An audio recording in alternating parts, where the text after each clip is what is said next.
Welcome back, everybody, to Hoops HD. It is Monday, January 29th, lift at 9 p.m. Eastern. That means it is time for our weekly Hoops HD report. Woohoo! I'm your host, Chad Sherwood. We've got David Griggs and John Teitel joining me up Yes, top we here. do. We've got John David Griggs. Salika, who has been across 15 states in the last 24 hours, I think, joining us back in Cincinnati for a very long road trip. We'll get to that in a few minutes. We'll talk Big East. And Rocco Miller from Bracketeer.org back as well. Great to see you guys all here. And, well, I guess we should get right into things, right? Always. And and what I want to do actually is, as we've been doing the last few weeks, keep going on with our tradition here, start things off in the blind resume uh, with a couple of blind resumes. Now, I'm going to confess, I think that we're all going to choose one of these two teams as being better than the other, but I want to throw it out here with these two resumes that are somewhat similar looking. Which is better? Are they about the same? What do you think about the two of them? Wow. Um, And this and is how the committee does it. This is how they decide yes, who's the in. They committee do a does. blind Well, resume. well, Greg, so let me start with you. What do you think about these two? Uh, The one on the Don't give away who well, they are if you figured it out yet, by the way. Just get to have a little okay. to talk. Neither one of them really jumps out. They look pretty close. Neither one of them really jumps out as being outstanding. A few NIT-ish wins away from home on the left there, maybe fewer on neutral forward on the right. Are we going to select either of these teams? We may not. Tytel, you're kind of I don't know who nodding. they are. I mean, the biggest difference seems to be on the defensive end, as the team on the right is fifth best and the team on the left is 100th best.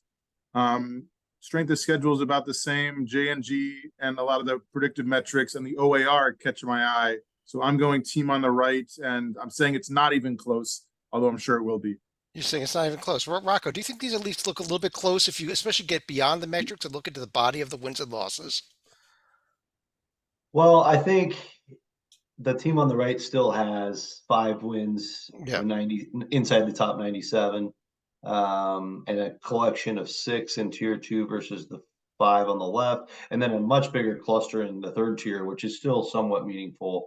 And a road win, 237. I already know that's Vanderbilt. But anyway, it's just because I was just talking about them. I But know number 237 is always Vanderbilt. That's great. Yeah. well, no, just, We don't know just who the team is, but we know they beat Vanderbilt. it's only That's because been established. San Francisco played at Vanderbilt, and I was just on a San Francisco show. Anyway, I'll digress. But yeah, what about the team on the right and how unlucky they are? Yeah, 346. I noticed that 346. too. That is one unlucky Uh, team. but would you at least think can we tell you don't even think they're close? You think the team when the weight rate is way better, huh? I thought I'd get you to I think do, they're at but the least whole point close. of blind resume is that they are close. I get it. Yeah, Okay. And the reason Sleeka, you know who these two teams are? I have no clue. I am 99.9% sure the team on the right is Auburn. Now, the Mhm. team on the left, it's probably going to be a Big 12 team right here. I'll I mean, tell I you, know. you nailed the team on the right. This is why I want to bring it up because I see two profiles that aren't that far apart. Maybe Titel you do because of the metrics, but they are both from the same conference, in fact. And Titel, I want to call you out a little bit. You had Auburn as a 3 seed yesterday. The team on the left here, you didn't have your field at all. It's the Florida Gators, and this is why I want to bring this up because, especially to look at the Auburn Tigers, Rocco. I get their number 16 in the nation. They have these great metrics, but where's the Yeah. beef in this profile? I see a team that I could argue is on the bubble right now with this profile. When you look at wins and losses, Yeah, what's interesting about that is, of course, once we all agree that they're in the field, which I think is pretty clear, their metrics are through the roof. So Mhm. seating wise, they win a lot of the seating battles despite the lack of calories in tier one, no calories in tier one. And so I would be that would be either the top team or one of the top teams if this was Friday night, the night before the selection reveal, which will come up, I think, a week from this Saturday. This would be the team I'd be most curious if they would make the top 16 because the committee would have every reason to leave them out of the top 16, I think. But they could When is the also easily. reveal? I think it's a couple weeks still. A week from Saturday, or maybe the Saturday after. Yeah, Okay, I thought it was a because Saturday after the Super Bowl, but we'll see. yeah, that's Check true. on that. It is actually. That's right. Yeah, and they go to Ole Miss. I mean, there is a chance for them to bump it up. We all said last week, we talked about Auburn a lot, and we talked about this week with the games at Alabama and Mississippi State. And while they were competitive in both of them, I think Didn't we get all 'em. felt like it would be disappointing if they didn't win at least one of them, and they didn't. Now, they still are who they are. But I'm kind of with Chad. It's kind of hard to ignore because what jumps out at me on a profile personally, and I know that we all evaluate them differently, is who have you played and who have you beaten? And when that's the first part of the sheet that your eyes go to, and for me it is, I'm not enamored with Auburn. I'm not enamored with Oklahoma, who is another team that No. I think is not just Hoops HD, but everybody in general is way too overvaluing a ton. Let's use this to springboard right into the SEC. And actually, and Titel, let's talk about the other team we had up there, the Florida Gators. I know you didn't have them in. I thought Rocco, you actually had them in as your last one of your last teams in. So Titel, what are your thoughts on the Gators, though? Trending upward. Coach Todd Golden did lose 3 of his first 4 games this month, but he's bounced back 3 wins in a row. Home win over Mississippi State, overtime win over Georgia, despite blowing a 21-point lead with 13 minutes left in regulation before saving the day. Tough week ahead. Road trips to Kentucky and A&M. Great scoring balance. 5 different guys averaging between 10 and 16 points a game. Good news, unstoppable on the boards. 45 rebounds a game, number 1 in the nation. Bad news, quite stoppable on defense. Even though the adjusted defense says they're 100, I'm telling you that their 77 points per game allowed is outside the top 300. Uh, uh, we've got the rest of the scores up from this past week here on the screen. One of the notable ones, Sleek, was Ole Miss's win at A&M. Really, I think Nice a win that Ole Miss could use, and maybe a loss that A&M really could not afford to lose. Well, A&M had a little bit of wiggle room, but they're running out of it. Now the Rebels, again, not the best of schedules out of conference. This at least checks off a box as far as getting a road win against a tier 1 team. So in that regard, Ole Miss is in good shape. Getting wins against Mississippi State and Auburn would certainly enhance them further and probably push them more towards what we would call a first ballot team. Yeah. Rocco, on the right there, I got A&M up, who suddenly has a big problem, and that is that losing record against the top 3 tiers combined. I know that's one of the things that you look at a lot, and Oof. I've started to look at a lot more also recently. That's why I actually have it Yeah. on the screen this year. Oh, good. I like that. Yeah, 7 and 8 in quote unquote meaningful games. A top 20 non-conference strength of schedule though is keeping me at least satisfied for the moment. They are the last 10 seed I had today, so they're kind of getting down in the bubble range. And of course, I do think that 7 and 8 record is problematic. But the Iowa State win in their MTE just is getting better with age. Kentucky's a really strong home win. And 4 wins overall in the first quad is really favorable in this part of the seeding and selecting. And also, they're one of the only teams. They might be the only team on my bubble board with 3 road wins in the top 2 quads. With even though none of them are tournament teams, it's SMU, Ohio State, LSU. But I like to list those out because it really does separate Texas A&M from the pack. Mm-hmm. Griggs, here's the rest of the standings. Alabama had a nice 2-0 week with the wins over LSU and notably that win over Auburn on Wednesday. Kentucky, on the other hand, fell to South Carolina. It was a week ago now already before bouncing back with the win at Arkansas. And Yeah, why don't we talk a little bit of the South Carolina team also before we move on to another conference? sure. Because that was such a resume-changing win with that Kentucky home win. I think it was, despite it being at home, I still think it's probably their best overall win. Wins at Missouri and Arkansas might, if you add those two together, add up to being close to the one win against Kentucky. But they beat them really handily, and that was more than anything else. I thought Kentucky was pretty much. I don't want to say immune to playing on the road. I know that they could go down, but I expected them to play a little bit better than that. But it was just a real nice game for the Gamecock, or a real nice win for the Gamecocks, and I think they paid 6 figures for it. But they don't care anymore. With the court storm, yes. With the court storm. Yes. Upcoming. How about Alabama? My God, are they good? Yeah, let's do a quick second here on Alabama as well. No, let's not.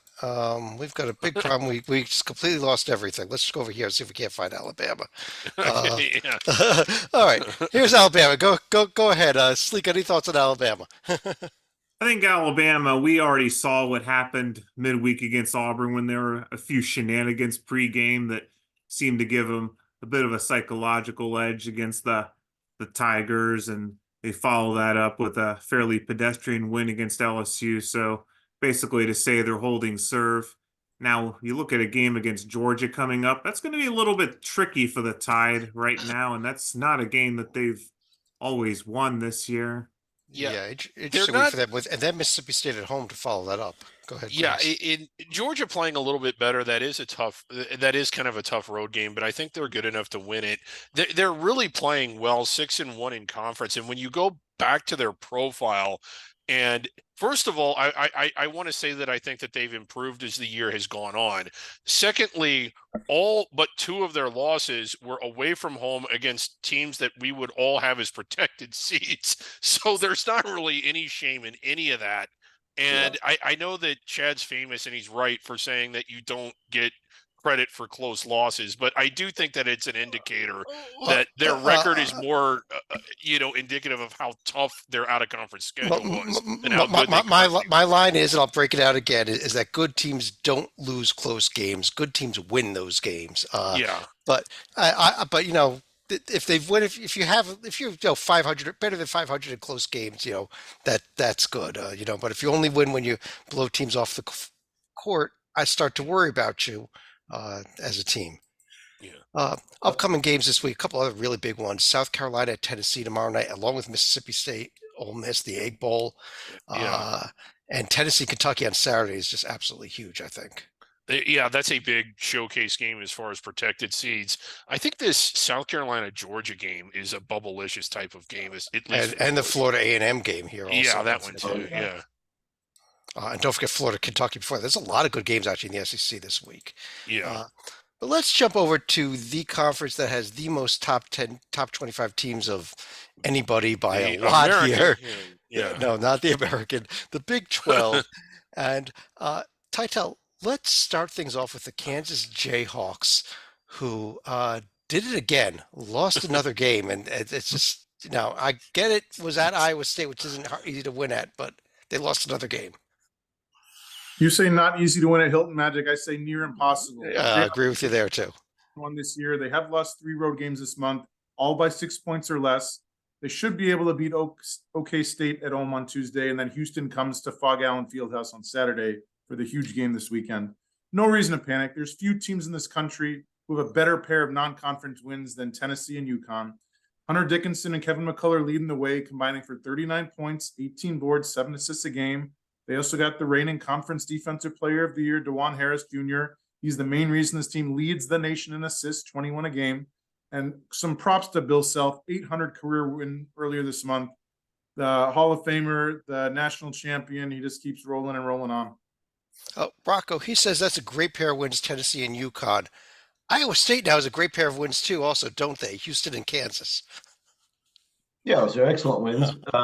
But the problem is they're both at home. I mean, it's not a problem. It's quad 1A wins that are probably going to stay throughout the whole process of the season. I also think Iowa State, they were a big jumper for me this morning, climbing all the way to the 3 seed line, just based on their performance. They're kind of top 10 in all the quality metrics.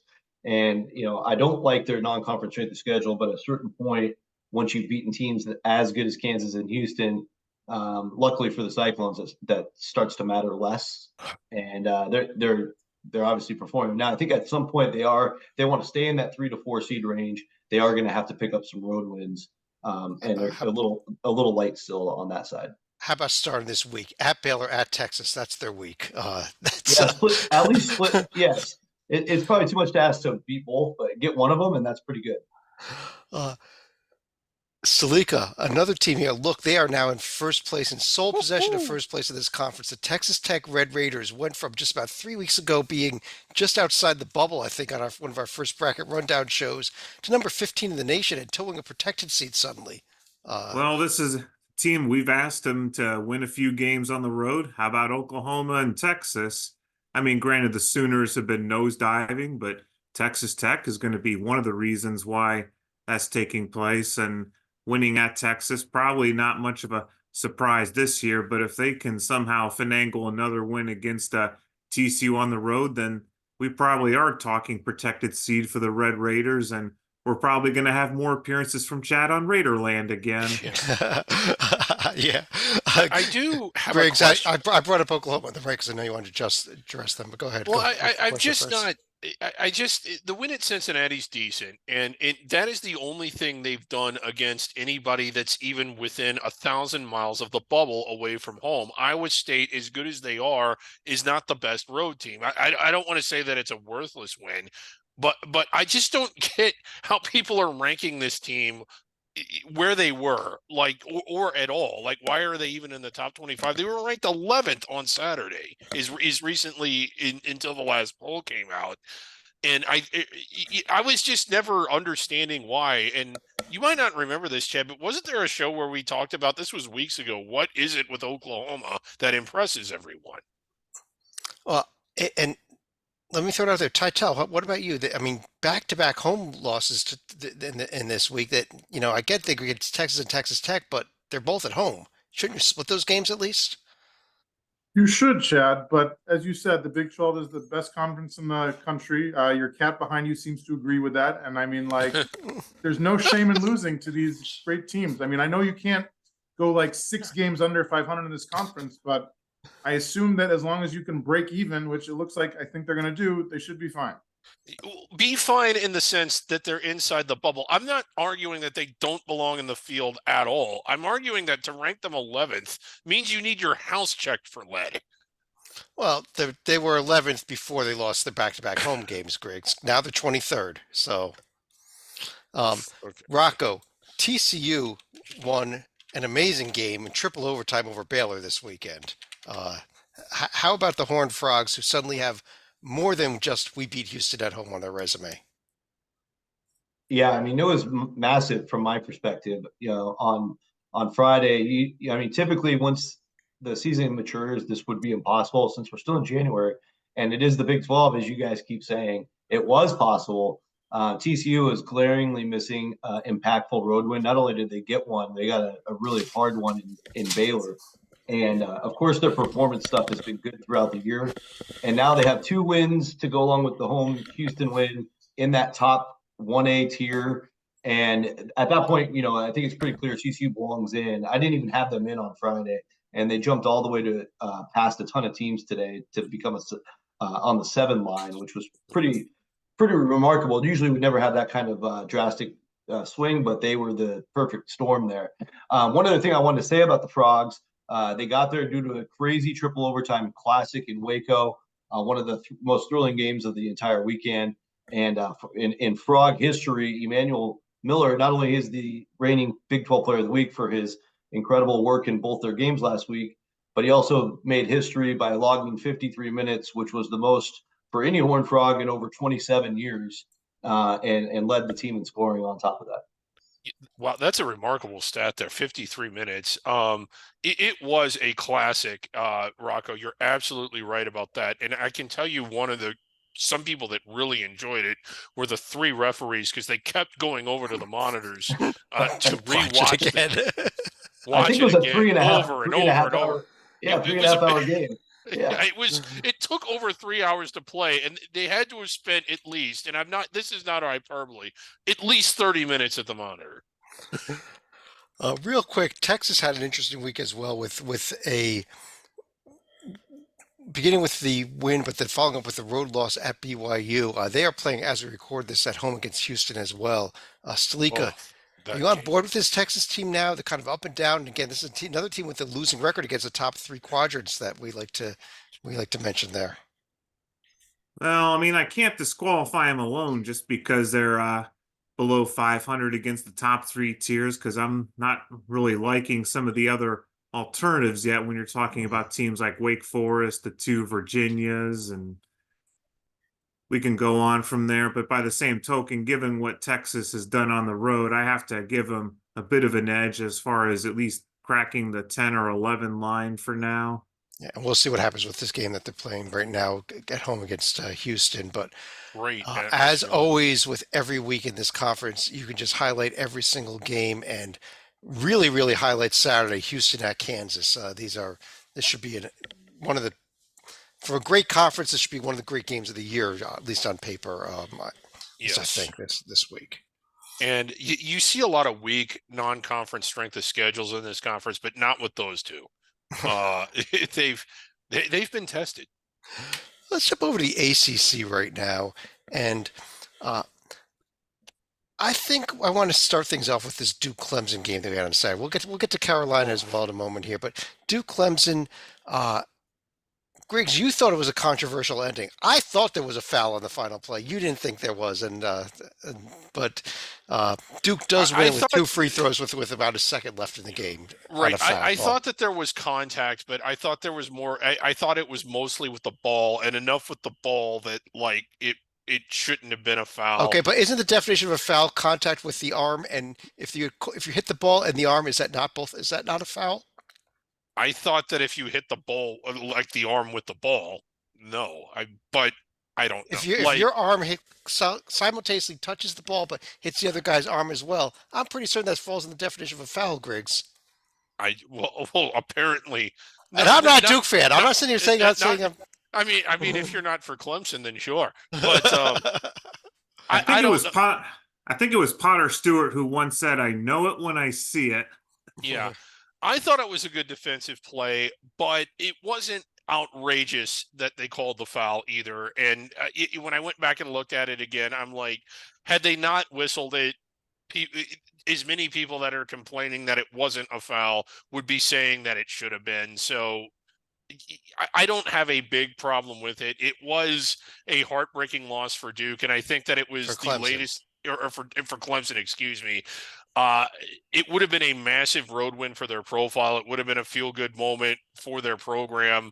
And I think that it was the latest in a lot of calls that they felt like went against them that either could have gone either way or that were bad. But I don't want to take anything away from Duke. I mean, they made a big play and they made the free throws, and it was an emotional loss for Clemson.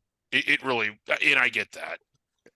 Beyond that game, well, let's talk about a couple other teams here. Ty, let me start with Virginia Tech. I know they're just coming off a home loss to Duke earlier this evening, but this is a team that I have, at least before the loss tonight, I was really starting to champion that this team should be right there on the bubble line. Are you starting to get with me despite this loss even? I was 2 hours ago, Chad. I keep picking teams, and then they play like right before the podcast, and I blow it.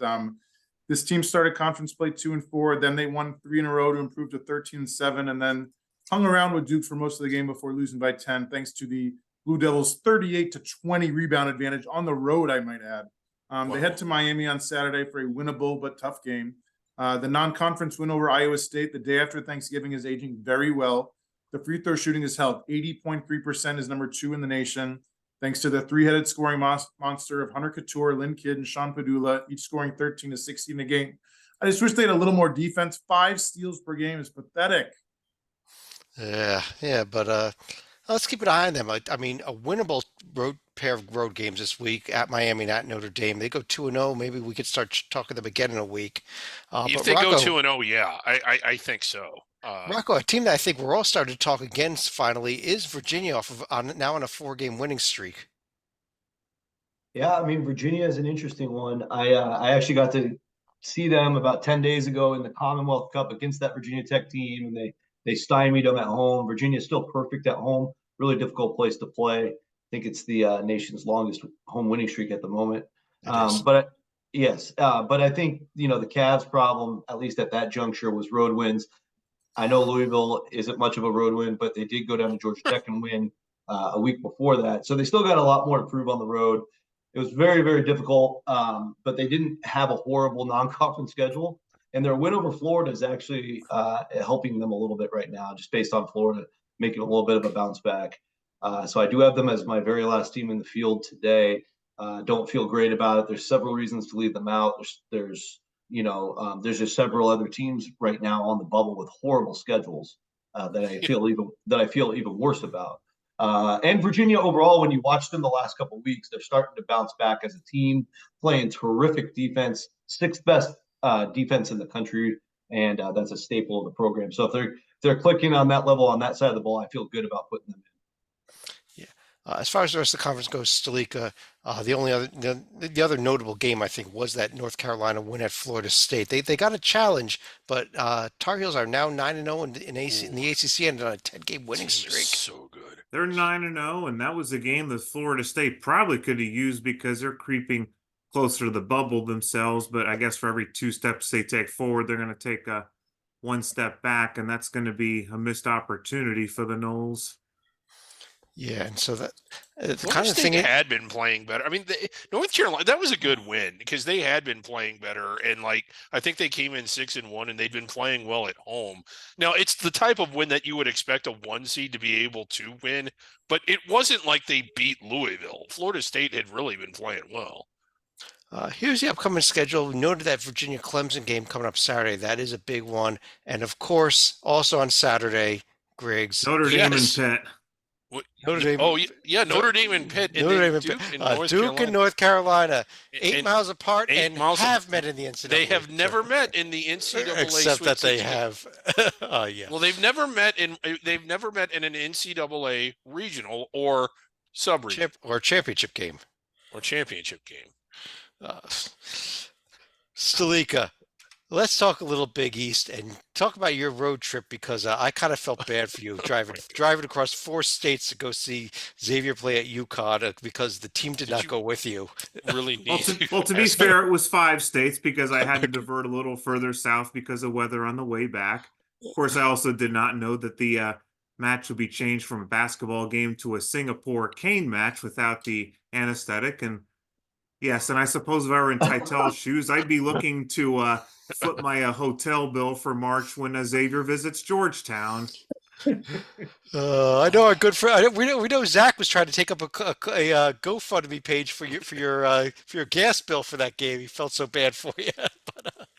No, that would have been even worse to accept it right there. But I think it also exposes a few problems that Xavier has had in spades whenever they've had some blowout losses. They were a little respectable when they played Purdue and Zach Edey earlier, but there were some warning signs when they went up against St. John's and their center, Joel Soriano. I mean, he was also dunking at will in the game. Like UConn just would either do that or just hit what would have been a school record 17 threes on Sunday. UConn, I mean, they just atom bombed Xavier, and while Xavier is hovering around pretty much the NIT, this was shocking. This was by game standard, it would have been wild. But we've sort of seen moments where Xavier appeared to be down and out in past years before, and they've been able to kind of turn it around. I don't know. How does Xavier respond to this? Because when you look at their remaining schedule, you've already got 10 losses, Griggs. You've got a long way to go, I think. Okay, are there 9 wins? I feel like that their schedule was a little bit front loaded. The games with UConn are done, and the Johnnies at home might be winnable. At DePaul, winnable. Nova at home, winnable. Creighton, probably not. Providence at home, maybe. DePaul, Georgetown, Butler. And then you got the conference tournament. I think that they're going to finish stronger. And say they do get to 19 and whatever, 19 and 13. Is that enough? I think the real question is how does St. John's respond, because they've probably got to be thinking, oh crap, they're going to be in a real bad mood after what UConn did to them on Sunday. Yeah, let's talk a little bit about the Johnnies actually, because Griggs, I think you may be on a stretch now, but we can talk again with Xavier if they really do win 9 out of the next 10. Well, they got to do. I mean, yeah, they I think we're spending too long on a team that's barely in the NIT right now. Yeah, but let's let them win the next 4, and then we'll. Titel, how about the Johnnies who picked up a nice win over Villanova this week to sweep the series against them? For the first time in decades, I believe, Coach Pitino's had a roller coaster of a month. He won his first 3 games in January to be 4-1 in league play, lost 3 in a row, and then the 20-point demolition of the Wildcats. They do head to Xavier on Wednesday. They do host the defending champs on Saturday. experienced team. Each of their top 5 scorers are seniors, including Penn Star transfer Jordan Dingle. The offensive rebounding has been a huge X factor. 15 a game is number 3 in the nation. They just need to get to the free throw line a little more. Only 13 free throw makes per game, outside the top 250 in the country. Another team in the Big East to discuss, Rocco, and I'm with you on this. I'm pretty certain you left them out today. Villanova Wildcats. Have they completely fallen out of the field with now losing 5 out of the last 6 games? Yeah, I actually left them in as an 11 seed. Oh, But, you did? Okay, I thought you might have had yeah. them out, but it I'm was okay close. with it though. I'm okay with it though, because back to our meaningful games record, they're 7-9 in those, and that's pretty poor. Definitely the worst record in my at-large field at 7-9. It's just really difficult team to evaluate based on the fact, they have one of the best and hardest road wins at Creighton. The neutral wins are elite now with both Texas Tech and North Carolina. Memphis is still a tournament level team for today. So that those 4 wins are so strong at the top. It's a tough decision, but I am totally okay for anybody that wants to leave them out. Of course, they have the 3 bad losses against local Philadelphia teams. So yeah, it's a wild resume. And on the court, what happened at Butler over the weekend was a complete giveaway loss. An 11-point lead really late. They blow that, and then they had chances to win in first overtime. They don't close it out there, and eventually just get beat up in second overtime. Just that's a tragic loss to lose that, and now put Butler right back on the bubble. And you're also dealing with Providence and Seton Hall on the bubble. It's a bubble-licious Big East, Chad. It is, including the Seton Hall team now lost 3 in a row after they were getting so red hot, probably turning their season in the downward trend. Good news for them, DePaul and Georgetown for your next 2 games. They're coming at the right time when they need some Villanova and W's. Xavier. Yeah, there you go. So And for the Hall, they've been playing these last couple games without Kadari Richmond. Yes. If they can get him back in the next week, that they can kind of use that in their tournament profile. But they really need him because they're not the same without him. And we saw that last year when the Hall fell off the table without him as well. This is not the first time he's had injury issues. I'll tell you what, another team that was starting to fall off the table with their injury was Providence, and now they've won 3 in a row, including getting the Ed Cooley return to Providence win over the weekend to get Georgetown. Maybe closer than it should have been, quite honestly, but it was an 8-point victory for Providence there, who's at least righted the ship for the time being. Wow, we keep having these errors come up. Upcoming schedule in the conference: Providence at UConn coming up on Wednesday, and UConn at St. John's on Saturday. And Madison Square Garden's already sold out, from my understanding, for that game. So if you want tickets, but is it sold out with UConn fans or St. John's fans? That's the real question. Yes, UConn fans. I'm pretty certain. Look at this Providence Villanova game on Sunday. Very bubblicious game as well. Yeah, Nova's hosting Marquette before that. So yes, crucial week for them because they do have the loss problem with all those non-conference losses. Big Ten Conference, where we are, the number of teams that seem like they're tournament capable seems to be fading and fading and fading in this league here. yeah. Now, I mean, Wisconsin, Purdue, Illinois, all up there on the top. Northwestern probably solid, but let's start with the Northwestern team, Griggs. In fact, they picked up a nice win over Illinois on Wednesday night, followed it up with by crushing Ohio State. This is a team that did themselves some favors this week, in fact. They did. The win against Illinois was nice, even though it was at home. They were blown into the sun the first time they played, so kind of some get back there. And then decisively over Ohio State. If you pull them up, one area where they're lacking a little bit, and it isn't danger zone, is just the 2 true road wins, and one of them was at DePaul, which I may not even count. And when you look at what they have coming up, Purdue, they're probably shooting at the moon in that one. But can they win at Minnesota? Can they win at Rutgers? Can they win at Indiana? They can't lose all 3 of those. If they don't win any of those, I think that they're in trouble. Well, yeah, that's a lot to ask for there. Yeah. The other team, though, that may not be doing quite as well is Nebraska, especially Titel, after they suffered a loss to Maryland, who I know you wanted to discuss. And maybe these 2 teams are both heading in opposite directions now.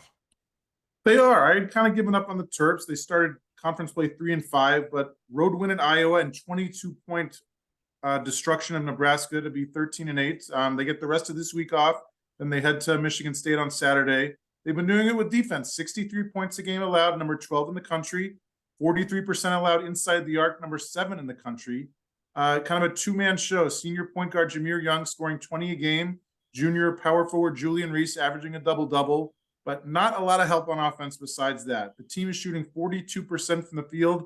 That is not in the top 300. Ouch. Are we sure this is not like part of Nebraska's master plan to be a 10 or 11 seed? Because one of the little Easter eggs I threw in the bracket today, they can play in Omaha in the first round against a 7 or a 6-seeded team, and they would not be protected from such a matchup in the first round, because even though Creighton can't play games in there, Nebraska sure as hell can. Yeah, they can. Rocco, I pulled up Michigan State on the right here. No shame in losing a game at Wisconsin, but those losses are starting to pile up for the Spartans. Are they in trouble? Oh, certainly. Yeah. I've had, they were my last team in on Friday. Now they're 7th team out, pretty clearly out right Oh, now. wow. Okay. Just So you're knocking them out for losing at Wisconsin, or just for the overall number of losses? Because yeah, it's just a balance thing, really. I mean, when you're 4-8 against the top 2 quads, it's only winning 1/3 of your opportunities. And I get that 7 of those losses are in quad 1, so that's a little unfortunate because those are tough games and they do have a strong schedule. That's part of the reason why they were the last team in on Friday, because they do have a strong schedule, and I like that. But at a certain point, you got to tip the scales and win more games. Michigan State has plenty of opportunity to still do that, so I'm not that concerned about them. But they, and again, not having to face Wisconsin anymore helps. But they're going to have to handle their business against the middle of the pack Big Ten teams. I'll tell you that they've got a game at Purdue, chalked up as a loss. Everything else on their schedule looks probably winnable. I mean, Illinois at home, but Yeah. it is a home game. So Yeah. If they're as good as their predictive metrics suggest they are, then they should be able to win those. Maryland and Michigan and many, their next 3, they really need to win. And then All things will 3 start of to them. look a lot. Yeah, Yeah. things will start to look a lot tighter if they win those with relative ease. Yeah. Purdue, of course, the number 2 team in the nation, number 1 by a lot of people. Seedless took care of Michigan fairly easily, and as always, got a tough road test at Rutgers, but found a way to win the game, unfortunately, this year. Yeah. Or fortunately, if you're a Purdue fan, I guess. But this week's schedule in the conference, Michigan State has home games against Michigan and Maryland, which they really need. The Wisconsin-Nebraska game on Thursday is one of the more interesting ones, along with, of course, the big one on Sunday. Yeah, Nebraska, a big home court hero. Like one of the we talked about them briefly. Only one road win. Also, some of their schedule coming up. They need to. Well, the win against Wisconsin would certainly help them. I don't want to say that it wouldn't, but I think one of the biggest holes on their resume is just not enough away from home. Yeah. As Sliga just typed through, we also have a classic A10 matchup on Wednesday between Penn State and Rutgers. Yes. The original Atlantic 10. Yeah. The Nebraska and Illinois and Purdue at Wisconsin is a great pair of games on Sunday. This is, there's no football this Sunday. These are the 2 games to watch, I think. Yeah. Jumping over to the Pac-12 conference, whether you want to or not, Mr. Titel, your Arizona Wildcats, every time we're ready to say this team is just about to become, one of the top handful of elite teams in the nation, they do something like go and lose to Oregon State.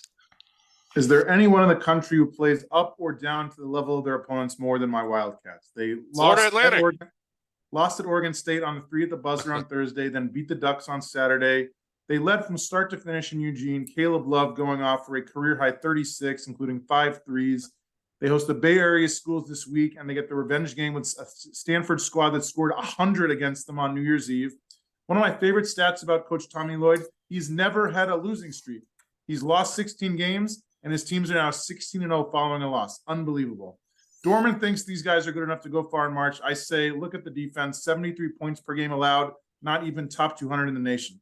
Great offense. defense has too many question marks. It's Well, kind of do funny. They play got at a fast pace. So. they got that number 16 adjustive defense, but you're right. They look at these losses. Look at the Well, amount look of at the points they gave up tempo. in those. I mean, that's probably more to do with the number of possessions in a game if they're playing that fast than it is with poor defense. I mean, the adjusted defense of 16 is pretty good. It's a fake number. Trust me.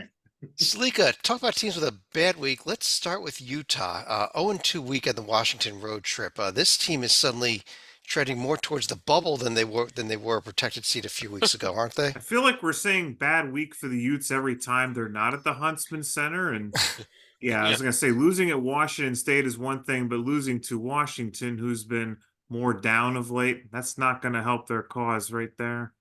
And Rocco, I know you don't want to be promoting one of your Washington's chief rivals here, but is Wazoo suddenly pushing themselves onto the bubble with that Colorado-Utah sweep this week? Oh, absolutely. Yeah. I mean, they're, if you look at their 8 games against the field, potentially, if you count Colorado as close enough, they're 4-4 in those games, and they've got 5 wins over the top 2A quads. They had a weird schedule where all their home games were against the terribly part of the quad 4 equation. So their overall non-conference strength of schedule at 3-12 left them as the first team out for me. But if it was a seeding discussion, I had Washington State actually above teams like Virginia and Florida if they were in a different part of the bracket. So, I like the fact they've got a couple quad 2 level road wins. If they start getting a couple more road wins overall, I think, what are they, 4-5 in away neutral? Yeah. So if they can get that on the plus side of 500, it starts to get more interesting. Their resume metrics still coming in at 57th at last check, and a couple bad losses technically with Santa Clara and California, but they're right there. And I know Kyle Smith's fighting like crazy, so he doesn't have to be a WCC coach again next year. Wow. That's just the truth. So wrong, but so correct. Here's the upcoming schedule. Arizona, the pair of home games against the Bay Area teams, but Oregon, a very interesting road trip if they want to fight their way at UCLA. And a huge bubble game on Saturday, Colorado at Utah. I think Colorado might be on the wrong side or maybe right there at the moment. Utah in, but needs some wins. So, yes, I think the assignment this week for Hoops HD historians is going to be: when was the last time USC finished in the basement for any sport? Wow, that's a good question. And then not in the basement, but UCLA. Did you guys see that game this year where Mick Cronin got upset? You mean all their games? Yeah. Mountain West Conference. Let's jump over here where we actually had a real fun week. Rocco, where do you want to even start with this conference? I think we had a real fun week across the board here between overtime games involving Utah State, involving Colorado State, and New Mexico being red hot. Yeah, I think the moment it happened at the almost simultaneously. Utah State, Boise State, all sorts of chaos at the end with Danny Sprinkle getting teed up. We think Boise's going to win, but then Utah State just so resilient, gets it to overtime, and almost at the exact same real time minute, the biggest collapse that I can remember in Mountain West history occurs in Laramie, where Wyoming comes out of nowhere and ties it up with Colorado State to also go to overtime. So we got double Mountain West overtimes happening at the same time. Both games with significant... There was another overtime. Oh, it was Baylor TCU also in overtime. So we had 3 games going on. Yeah. If you count the nickel double overtime with Texas A&M Commerce, we had 4. But yeah. I'll digress. Yeah, and if you're watching the show, we have the real fun on the weekends when we're not recording. That's right. But it was a wild Mountain West moment just for those two. Of course, Wyoming completed that comeback, knocks off Colorado State. Colorado State continues to slide, undoing a lot of their great work from earlier this year. And then on the Utah State side, right there at the top of the mountain now, pulling that thing out in overtime, in first place by themselves, a team picked 9th in the preseason. And of course, been said thousands of times, brand new roster, not one returning minute on the team. Nobody knew where to pick them in the preseason. Just an incredible job. Danny Sprinkles, pretty close to probably wrapping up Coach of the Year pretty soon. I think so. And God, what a win. I just think, and I know that I value road wins heavily. I don't know if you all have noticed that, but that win at Boise really makes their resume awesome. look good. Yeah. Yeah. And the way they won, they just Yeah. there was like 10 or 11 times where it looked like Boise was gonna finally start pulling away, and they just kept punching back. It was really impressive. Yep. Well, let's go back to that other game though, real quick. Titel, that Wyoming game. I know you had some thoughts on it as well. I mean, this team is not going anywhere in March, but when you beat Nevada and Colorado State, you get a shout out. And if you've not seen the video of the win that Rocco described over the Rams last Saturday, down by 11 with 71 seconds left in regulation, like go watch our show and then go watch the video. It's incredible. The offense is led by the two-headed monsters, Sam Griffin and Aquil Cott, each scoring 15 a game. I just wish they had a little better point guard. 14 turnovers a game is just way too much. But Shad, lastly, and most importantly, how do we here at Hoops HD feel about teams like Wyoming? Oh, we love them. Nobody we gets love higher. the front range. Nobody gets higher than them, and it's a front range game, and it's an incredible game, and it's a great rivalry, whether it's front range or not. I mean, what a game that was, really. Yeah, that was one of the border wars. We got to talk New Mexico State because I think they're playing as well as anybody. Oh, you want to talk New Mexico State? Okay, New Mexico, we're going under the. Oh my. Greg's Can we edit that out? Because that's not the first time I've done that. Let's talk. He wants to just go to the back range. Yeah. He wants to talk about those Grand Canyon Aztecs or whoever he was talking about last week as well. But they've just been blowing people out. And I know that like it's home court heroes, but they've also like on their last two road games, albeit against weak teams, they blew them out too. I just think that this team is on an absolute rampage. They're probably going to beat Boise at home. I think if they go to Wyoming and Nevada and win, that Nevada-San Diego State stretch is going to be a test. I think New Mexico, at least on the floor, looks as good as anybody else in the league, maybe the best overall team in the league on the court. I've just been so impressed with them. Absolutely. And let's take a quick look at the upcoming schedule because we had such a fun week. Let's see if we can tie it. But we've got some really interesting games here. Beginning tomorrow night with San Diego State at Colorado State. San Diego State was the one team that was off over the weekend this weekend, so it's been a week since we've seen them play even. Then they host Utah State on Saturday. This is a huge week for the Aztecs, actually. Yeah, but Colorado State's also a game under 500 in the Mountain West, and they better start picking up some wins this week. And don't forget, Chad, we've got another front range game tomorrow. We've got Wyoming Air Force. But I was going to say the other big game is Wednesday night, Boise State, New Mexico. That one's also huge. Yeah, huge game. Over in the West Coast Conference, we are running our we've got kind of St. Mary's and Gonzaga just doing what they need to do, running towards it. Now I know the Zags trailed at the half to Pacific, but they were the better team. But I think we're kind of on a collision course for this weekend when they finally play each other. Especially with what St. Mary's did, 76-28 over Pacific, which was almost insulting. Yeah. But I think that's the big thing is really the upcoming schedule here. Rocco, St. Mary's and Gonzaga on Saturday, but I think St. Mary's is a team that can't look ahead for that game too much. That Santa Clara game Wednesday night, that's a live team.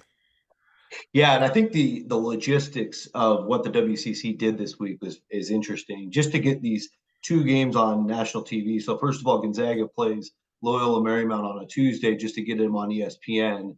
That's a big disadvantage for an LMU team that just had a grinder late Saturday night in St. Mary's. So advantage Gonzaga in that one. But on Wednesday, Santa Clara plays St. Mary's a day later just to get that on TV. Santa Clara had the bye on Saturday, so they've had a whole week of prep. I think they're going to get Santa Clara's best shot Wednesday night. And then at SMC on limited prep, we'll have to go to Spokane. So I do think Gonzaga's got a pretty big advantage in both home games this week. Well, Titel, if Gonzaga does sweep this week, 2-0, are we finally talking about putting them back in the field? Or maybe you're already there, you're putting them in the field after everyone seemed to have dropped them off a few weeks ago. Including me. I'll listen to arguments, but I think this is a one-bid league, and regardless of who wins the conference tournament, because I don't think that whoever loses the conference tournament is making it as an at-large. I guess maybe we throw in the one qualifier there, though. Gonzaga does have this game February 10th at Kentucky. That may change their profile Are completely. you picking the Zags in that one, Chad? No, I'm not. But if it happens, I think it changes everything, and would put, especially with the St. Mary's win this weekend, put the Zags solidly, probably back in the top 25 in all the polls, among other things. Yeah, and I'll say at least for now, snapshot in time, as always, St. Mary's has the credentials to be an at-large team today. Of course, the win at Colorado State's not aging very well, so that's a thing to keep an eye on. They just have a big mix of results, but the balance is in their favor now with this, over 500 in every single quadrant breakdown. Obviously, the Weber State and Missouri State losses are ugly, and Weber State not playing well, just lost to Idaho State. But overall, 6-3 away neutral. One of only 3 teams in the country right now with a perfect true road record at 3-0. It's them, North Carolina, and VCU. So I think that's enough for St. Mary's to be a team today, regardless of conference tournament. But that could change quickly, as it would in the WCC with any loss. Over in the American, Griggs, FAU, let's start there. They had found a way to go 2-0 this week, and they like to do, it was not pretty, but they found a way. Well, Titel raised the question earlier, does anyone play up or down to their competition more than Arizona? And I think while there are not many teams that do that, this is one that does, up or down to their competition, no matter who it is they're playing. I mean, it's like they're trying to set a record for most wins by less than 10 points. And North Texas, who had been playing well, I need to qualify that, but that none of us has within the next 15, 20 teams of the bubble needed a last second shot at home to beat them, which is not surprising because it's not the first time they've needed to scratch out a win against a team that they appear to be a lot better than. But look at some of that. Well, Griggs, I'd argue that Memphis also plays down to their competition. Yes, absolutely they do. That's exactly where I was going to go next. This Yeah. Memphis team, 3 straight losses now to Tulane, UAB, and South Florida of all things. It's not like they're losing to tournament teams. No, and UAB, I don't want to overstate it. They didn't blow them out, but it didn't really feel like at any point that UAB was going to lose the game. They closed them out nicely in the end. Yeah. Put it to them with about 8 minutes left. Yeah, and we've been talking about the predictive metrics saying Memphis wasn't that good, while the resume one said how good they were. I'm starting to think after what I've seen these last 2 weeks that maybe the predictors were right all along, and they were just outperforming their own metrics all season. South Florida may have broken this team right here. Let's not forget, Memphis was up like 20 plus points against them and just completely blew that deficit in the second half. Yeah, how about that South Florida team, Titel? They're suddenly only half game out of first place in this conference, well above Memphis in the standings. I mean, if you need 2 reasons to give up on a team, it's when you lose at home to Central Michigan and Maine, for God's sake. But they've won 11 of 12 after starting 2-4, only a 4-point road loss at UAB. They hit the road again this week, games at ECU and North Texas. And you know how I feel about first-year coaches, but after leading Kennesaw State to the NCAA tournament last March, Coach Amir Abdur-Rahim has proved he can win at multiple schools. His leading scorer, Selton Miguel, is a long journey to get to Tampa. Born in Angola, lived Portugal, moved to the U.S. for high school, 2 years at Kansas State before transferring. Seems to be working out pretty well for him. It's a lot better than the Brian Gregory experiment. I think he's going to get this team going another year or two. I think so too. Maybe this year. Go back to the standings, Chad, because one of the things we have pointed out that FAU and Memphis have really struggled, and those are pretty much still the only 2 teams that are inside the bubble. But it would not shock me at all if neither of those teams made the final game. Like, if there's going to be a bid stolen, this is probably the conference that steals one, because somebody other than FAU or Memphis could win the conference tournament, and it might be South Florida. It might be Tulane. Well, Tulane's been kind of disappointing, but it might be Charlotte. Yep. North UAB. Texas has been playing good. UAB's been playing well. These are all teams that could win this this tournament and steal one of those bids.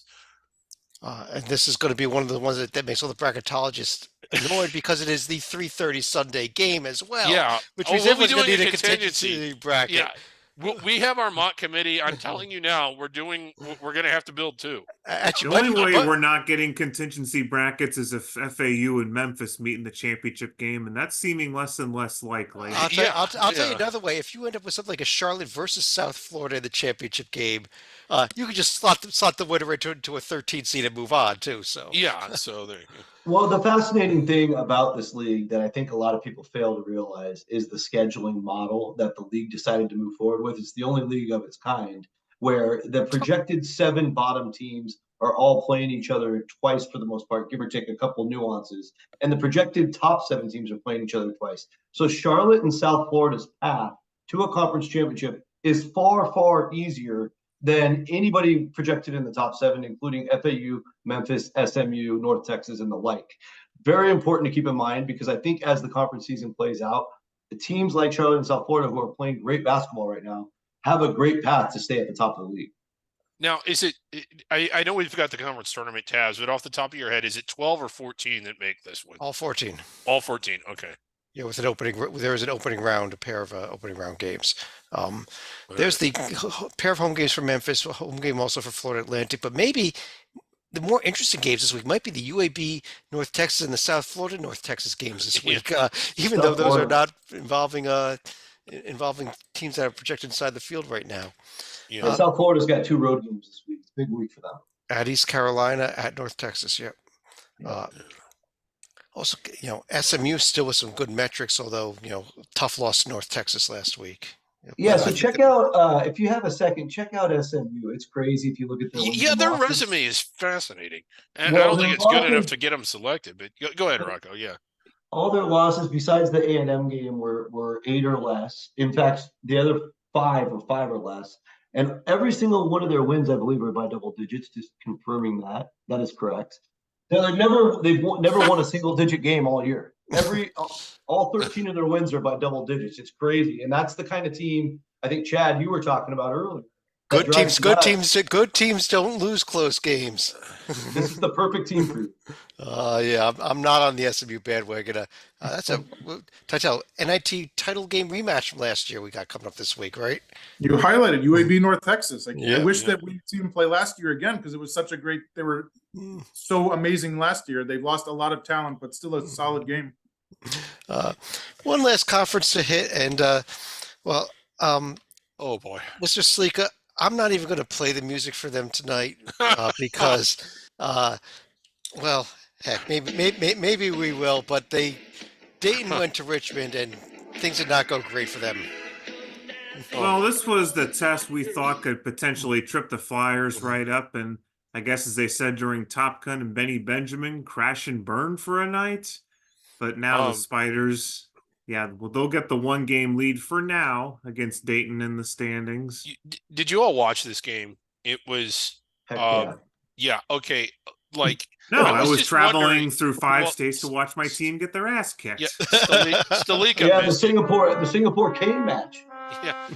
I was just wondering how drunk was Dayton? Like, how many shots did they do in the locker room before they came out? It was almost like Dayton plays an ugly style, though. They're good defensively, and they play Yeah. a slow game. That's not a pretty style of game to watch, but it wins you games. it can be incredibly pretty to watch. But like, are you talking about Dayton or Richmond? I'm kind of talking about really, both. I'm talking Yeah, about both of them, I honestly. enjoy watching I'm both talking these about both teams. of them when they play each other. It got super ugly. That's kind of Yeah. where I'm going with this. But I guess you're right. But I've kind of enjoyed watching both these teams. I love watching like how methodical Richmond's offense can be out of the half court set and how well they cut and distribute the ball. This was just, as our friend Lee Delvecchio would say, eye-gougingly bad, at least in the first half. Good grief. Let me throw a question over to Rocco, our bracketologist here. Looking at the Richmond Spiders now, they're done with Dayton. They don't go to Dayton this year. We've got Titel here too. We got Titel. I was going to go to Rocco first because we got Titel, another team I know we got to mention. But Yeah. is there a path to a 2-bid A10 here with Richmond? Now that they have that quad 1 win and they've got a lot of winnable games ahead. Well, the path to a two-bid A10 is very simple. Anybody except Dayton wins the tournament, Okay. conference tournament. And then for Richmond to get in the at-large picture, they still have to get a little bit more on their side. They're 2-3 against the top 2A quadrants, but now 8-5 in meaningful games. The resume metric is at 59. Would love to see that get in the top 45. But you like the 3 road wins already against Loyola, Chicago, Davidson, and Duquesne. Those all matter. And I think, with enough winning, there's still 10, 11 games to go. If they go 9-2 and they're not 2 bad losses in those 2, I think they'll be right there to be evaluated. I don't know if that gets them in, but they're not too far off right now. They're probably like 15th or 20th out. I see 4 or 5 more games here that could end up being that tier 2 also. They could have a huge pile in that quad 2, even though they only have one quad 1 win. So it could be interesting. I think they can anchor. Yeah, with the Dayton win. Yep. I think 3 strikes and they're out. If they go 9-2 and lose a 3rd game in the conference tournament and need the bid, that's not enough. But if they go the rest of the way, including the conference tournament, with just 1 or 2 losses, I think Richmond is going to be right there. Well, Titel, going to VCU and going to George Mason are both tough. So those are the ones they would want to lose if they're going to lose. Yeah. Right. Titel, Richmond's big game this weekend is at VCU. How about the Rams? Yes, the other team in Richmond, Virginia. Yes. New coach Ryan Odom started 0-2 in conference plays, won 5 in a row to get to 13-7. If you drill down, it could have been a lot better. 5 of those losses are by 5 or less. Tough week ahead. Road trip to St. Bonaventure before hosting league-leading Richmond. They're top 25 in the nation at both free throw percentage, 78%, and 3-point percent allowed, 29% from the perimeter. Great story, leading scorer Max Shulga. He was born in the Ukraine, spent 3 years at Utah State, and followed Coach Odom all the way across the country to Virginia. He's now one of the best point guards in the A10. Let's just take a quick look at the upcoming schedule here in the A10. We mentioned that big Richmond VCU game on Saturday. Dayton's games, they're going to be hosting GW and the Bonnies. They better win those both and bounce back here if they want to remain near the top of everybody's bracket. But on that note, that's all the teams we got for the night. So let's jump over to final thoughts. And while I got the screen share up, Titel, I'm going to start with you. So I'm going to talk about Zach Edey. He only started 2 games as a freshman back in 2021. 3 years later, he's on the brink of making some serious history in the months ahead. The odds-on favorite to become the first back-to-back National Player of the Year since Ralph Sampson did it in Charlottesville 3 straight years from 81 to 83. He also needs 3 blocks to become the 3rd player in the history of the sport with 2,000 points, 1,000 rebounds, 200 blocks, and 60% shooting from the field, along with a couple of guys you might have heard of named Patrick Ewing and David Robinson. I do not think he's going to have the Hall of Fame career that those 2 legends had, but despite the NCAA tourney single-digit losses to FDU and St. Peter's and North Texas, I think this guy's already secured his spot as one of the best players of the 21st century. Again, what happens though in the postseason? FDU, those are names that you should not be losing to. So, right, I agree with you there. That North Texas team was good. Yeah, that was a good team. Rocco. Couple quick player shout outs that we didn't get to in the Around the Horn section. It's got to start with the Beavers' Jordan Pope, who was unbelievable this week. Pac-12 Player of the Week. Hit the game-winning 3 to beat Arizona, of course, but also hit a 3 from real deep at the end of the first half to beat the buzzer against Arizona State, which really just buried the Devils. First sweep for the Beavers over the Arizona schools in 9 years. Exciting times for the WCC, who are getting the Beavers next year. And then I would also like to say Devin Carter was absolutely putting on Shalika brought up Dunk Fest earlier. How do you bring up Dunk Fest and not talk about all the dunks Devin Carter had in that crazy environment in the Providence game? And then also John L. Davis, incredible buzzer beater, once again put the cape on to lead Florida Atlantic to the game-winning 3 against North Texas. Shout outs to all those guys. And then last thought here is we're just a couple days till February. The Wisconsin Badgers have already played 9 Big Ten games, and they are leading the conference in offensive efficiency, not defense. They also have the 4th best offense in the country. What is going on in Wisconsin? This is a revolution in Madison. Oh, you're right. They're good. I mean, Purdue. This Badgers team has played almost as well as they have.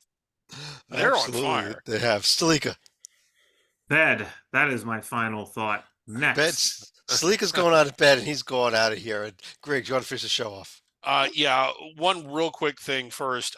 Houston and Texas are playing now. I think it's the first time in at least 20 years that they've played. They're going to play again later in the year. It's a matchup I've wanted to see ever since Kelvin Sampson started bringing them back. I know that they probably won't, but please keep this going after this year. Look at this environment. It's dumb for these two not to play. It was dumb for Texas and Texas A&M not to play when they weren't in the same conference. This should just be a series. It's good for the sport, and it's good for the sport in the state of Texas. Speaking of teams that aren't good, Louisville is coming under more and more heat, especially Coach Kenny Payne. And I don't really think Kenny Payne is the problem in and of itself, as it is just the decision to hire someone for that job in the first place that was walking into that situation, that was not set up for success, that was coming off of getting absolutely pile driven, and to hire somebody that had never been a head coach, and to think that they wanted him because he was a former player and he was a bit of royalty. They weren't listening to the right people with that. It's like, was Handy Handurahan not available? I mean, at least Handy had been a head coach of something. No, Albeit he was a manager, but he was a strength and conditioning strength and coach. conditioning coach. I'm But sorry. at least he was a head coach of something. I mean, I We're just trying to don't get him know. on the committee, Briggs. We want him on the selection committee. We do We'll want work him on on the that. selection. We love Andy Handurahan, and that was sort of my point. Like, the people that made the decision to make that hire hired someone that was not equipped for it, and I can't blame the coach for that. And I kind of hate to see all the heat that's coming down on him and all the players when the situation was going to be tough to begin with, being punished as much as they were and having to give up as much as they had, and essentially almost starting over practically as a transitional team. Yeah. This is Louisville was basically basketball royalty, and Yeah. it's turned into a laughing stock. And you're right, and they need to get things straightened out there because this school can be basketball royalty Yeah. again. Now, Scotty Yeah. Davenport would have not been. I'm not saying they should have hired him, but he had more credentials and more experience than the guy that they did hire. Let's see what happens here. But Yeah. we are out of time, so We're out of time. Okay. on that note, I do want to thank everyone for joining us. On behalf of David Griggs and John Titel up here, Rocco Miller, check him out at bracketeer.org. Follow him on Twitter or X, whatever we're calling today, at Rocco Miller8. John Slico, who's already gone to bed. I'm Chad Sherwood. Thanks for joining us. Talk to you again real soon.